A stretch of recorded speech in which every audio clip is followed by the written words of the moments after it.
Good morning students, welcome to our YouTube channel. Students, आगे आज हम लोग कंटिन्यू करेंगे एटम्स में। सबसे पहले आज हम बात करेंगे कुछ न्यूमेरिकल प्रॉब्लम्स की, जो कि लाइमन, बामन और पार्शन सीरीज पे बेस्ड न्यूमेरिकल प्रॉब्लम्स हैं। ठीक है, उनको डिस्कस करेंगे, फिर उसके बाद से बोर्स मॉडल डिस्कस करेंगे। ठीक है, तो आइए देखते हैं। Evaluate the shortest and longest wavelength corresponding to the following series of spectral line। ये क्वेश्चन है, देखिए।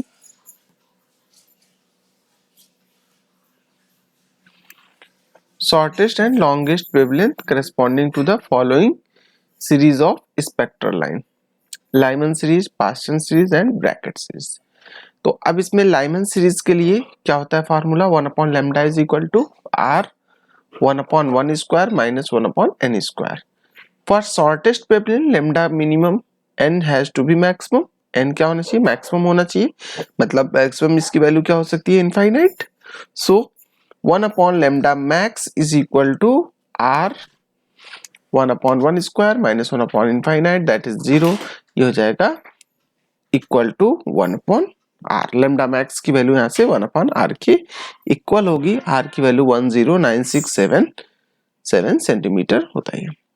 लैम्डा मिनिमम की अगर हम बात करें तो इसको जब आप कैलकुलेट करेंगे तो आंसर आएगा आपका 9.118 into 10⁻⁻6 centimetre. This will be the answer. Longest wavelength के लिए क्या होना चाहिए? लैम्डा मैक्सिमम होना चाहिए। मैक्सिमम, ये मैक्सिमम कब होगा? लैम्डा की वैल्यू मैक्सिमम होने के लिए n की वैल्यू मिनिमम होगी। ठीक है, तो n की वैल्यू मिनिमम होने के लिए कि मिनिमम वैल्यू इसकी क्या हो सकती है? 2 हो सकती है, क्योंकि 1 से तो यहाँ से स्टार्ट है, तो इसकी 2 हो सकती है। So that will be equal to lambda maximum is equal to 4/3 r। ठीक है, और अब यहाँ पे वैल्यू सब पुट करेंगे, दैट इज 4/3 इंटू 109677। तो ये आंसर आएगा आपका 1.216 इंटू 10⁻⁻5 सेंटीमीटर। तो लैम्डा मैक्सिमम वैल्यू क्या हो जाएगी इसकी? 1.216 10⁻⁵ centimetre. This will be the answer. तो ये तो हो गया लाइमन सीरीज के लिए। अब इसके बाद से नेक्स्ट है पार्शियल सीरीज। तो पार्शियल सीरीज के लिए जनरल फार्मूला अगर आप देखिए तो 1/3 स्क्वायर माइनस 1/n स्क्वायर होता है। ठीक है, तो 1/λ मिनिमम की वैल्यू चाहिए, तो क्या होगा? ये this should be maximum. So यहाँ पे ये सॉल्व करेंगे तो ये जाएगा 9/r, that will be equal to 8.206 into 10⁻⁻5 centimeter. ये आपका आंसर आ जाएगा। इसी तरह से लॉन्गेस्ट वेवलेंथ चाहिए, n has to be minimum. Longest wavelength के लिए n क्या होना चाहिए? मिनिमम होना चाहिए। और मिनिमम के लिए मतलब यहाँ पे 3 है, तो 3 के बाद मिनिमम वैल्यू 4 हो सकती है। सो 1/3 square that is 1/9 minus 1/16 solve करेंगे तो ये हो जाएगा 7/16 इंटू 9। और इसको जब रेसिप्रोकल करेंगे तो लैम्डा मैक्सिमम की वैल्यू आ जाएगी 16 इंटू 9/7 r। यहाँ पे r भी होना चाहिए। इसको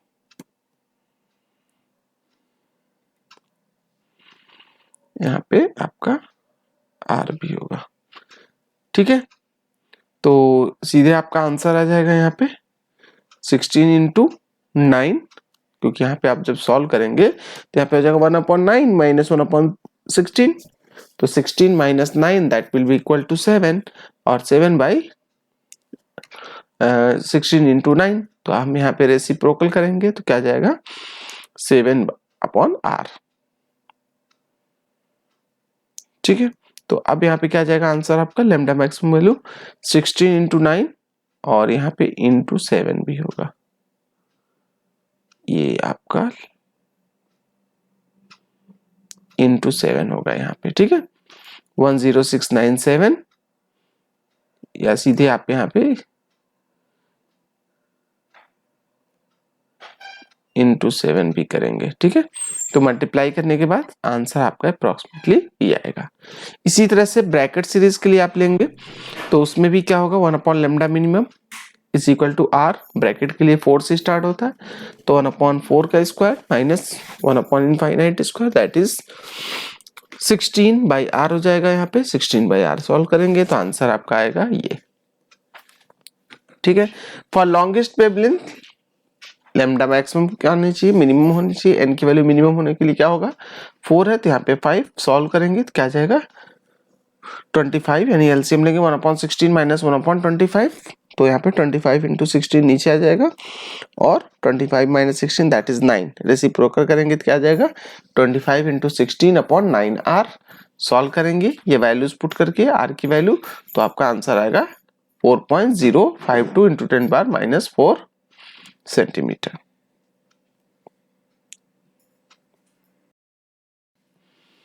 नेक्स्ट क्वेश्चन है आपका, a hydrogen atom on absorbing a photon gets excited to n is equal to 4 level from its ground level.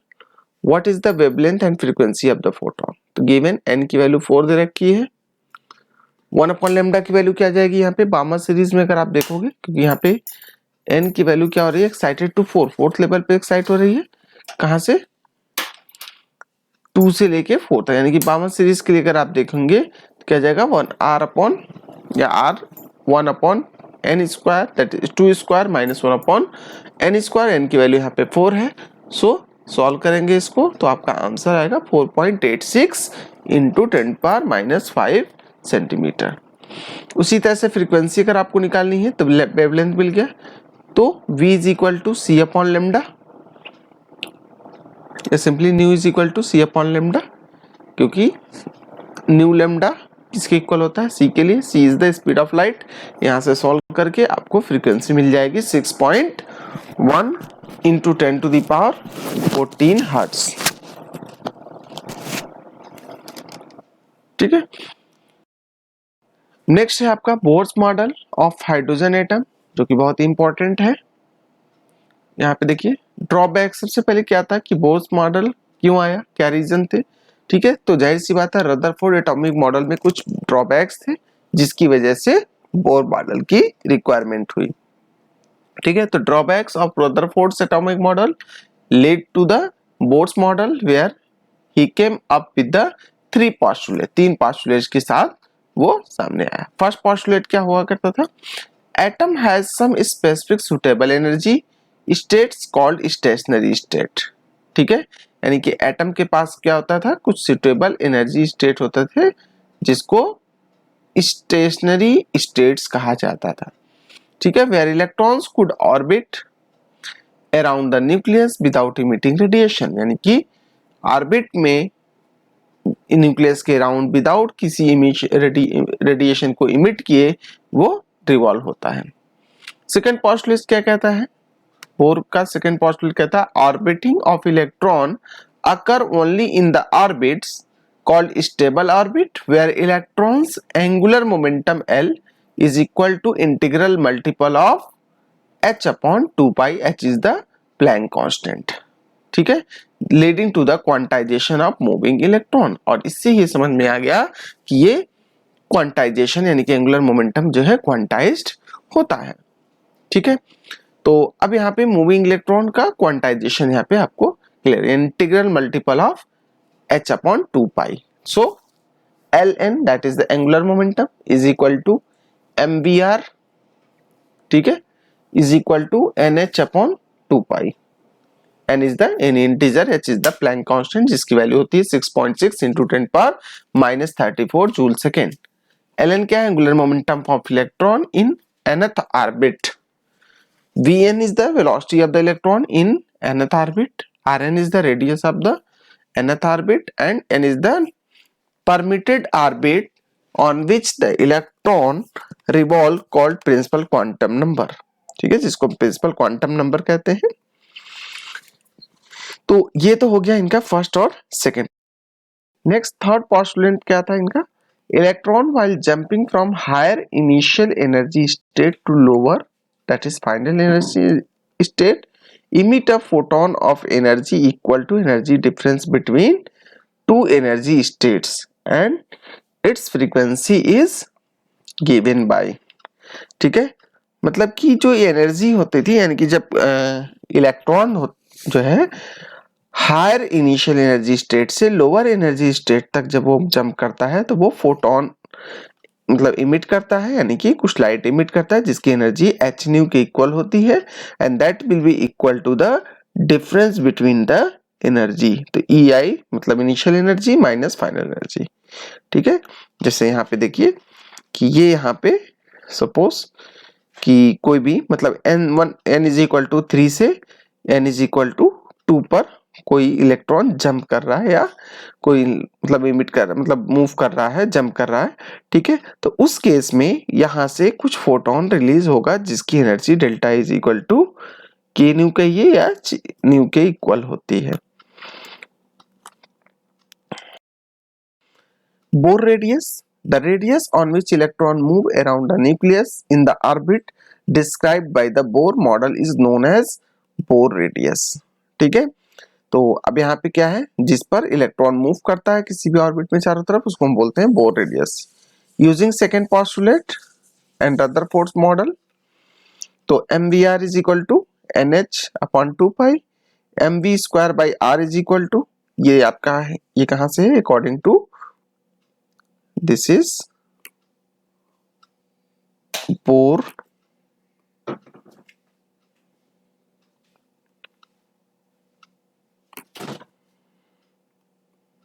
Postulate.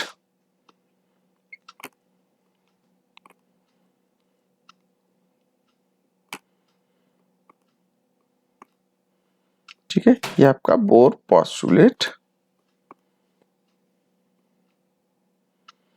ठीक है, और ये आपका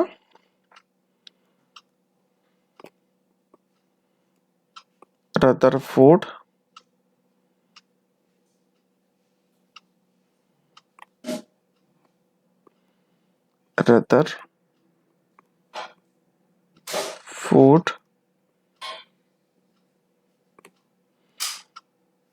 मॉडल।